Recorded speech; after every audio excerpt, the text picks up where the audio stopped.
உங்க பிறப்புல இருந்து உங்க கூடவே ஒருத்தர் இருக்கா, ஆனா அவனை நீங்க பார்க்கவே முடியாது. எஸ் கரீன்.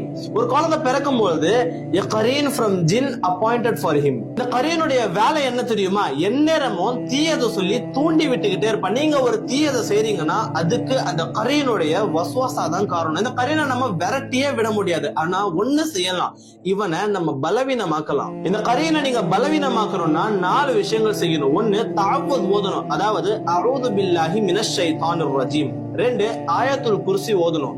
3 சூரத்துல் நாஸ், சூரத்துல் ஃபலக், இந்த 2 சூறாவை ஓதணும். 4 திக்ரோட இருக்கணும். ஒரு முறை நபி சஹாபாக்கள் கிட்ட சொல்றாங்க, உங்கள ஒவ்வொருத்தவங்களுக்கும் கரீன் நியமிக்கப்பட்டு இருக்கான். அப்போ சஹாபாக்கள் கேக்குறாங்க, நபியே உங்களுக்குமா? அப்ப நபி அவங்கள பார்த்து மறுபடியும் சொல்றாங்க, ஆமா எனக்கும் நியமிக்கப்பட்டிருக்கான், ஆனா அல்லாஹ் எனக்கு உதவி செஞ்சிருக்கான். என்னுடைய கரீன் இஸ்லாத்தை ஏற்றுக்கொண்டான். அதனால அவன் என்ன சொன்னாலும் எனக்கு நன்மையை மட்டும் தான் சொல்லுவான்.